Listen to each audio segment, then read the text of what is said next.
No, posledné video, čo ti chcem ukázať, je tá lacná MFHčka. Hej. Takže tu vidno, tieto plasty ma štvú. Sa mi zdá, že to bude nejaká šitovina.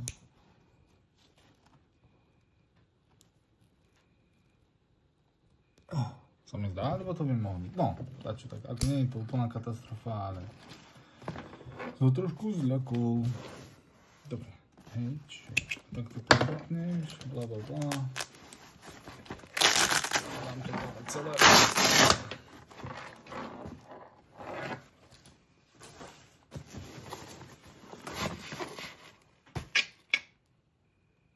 Peniaze zadarmo bolo v cene. Wow. Dobre, hej, rukavice, ale toto som ti chcel ukázať. Čo všetko mám.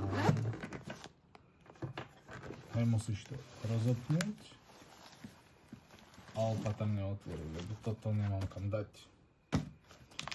Hej, to sú tie fixačné na plaste. A možno jedna by stačila, tak by som ju dával. Dobre.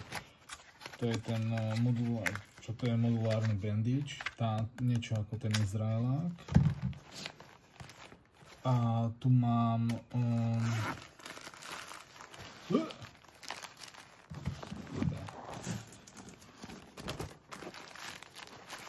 trojrohú šátku a túto plachtu proti podkladeniu. Hej, a toto som chcel dať. Sprej, toto je na mierne krvácanie, ale toto je normálne, ten druhý sprej, to potom ukážem, ten je výkonnejší, to môžeš aj pred operáciou, tam je návod, že proste buď ten operačný stôl vieš s tým vyčistiť, alebo ránu, hej, brutál. Znova, tie proti hypotermii, dosť plachty, čo tu mám? Aha, to je intubácia.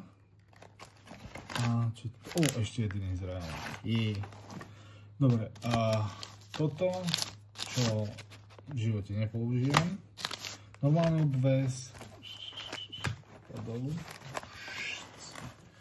Toto je ten dobrý sprej. A potom tu mám veci na popáleniny a nejaké menšie. Toto je na popáleniny. Toto je na popáleniny, taký istý. Tu je ďalšie také, čo mám už tam. Tiely sa to volá, proste štvorec napostený niečím proti popáleninám. To je sťahovací obväz. Ďalšia trojroha. Ja som myslel, že jednu bude mať v malej lekárničke, a druhú v druhej, veľký. A toto je normálny asi obväz. Počkaj. A nie, to je ten oný extra savý. A to je všetko. Hej, to je všetko.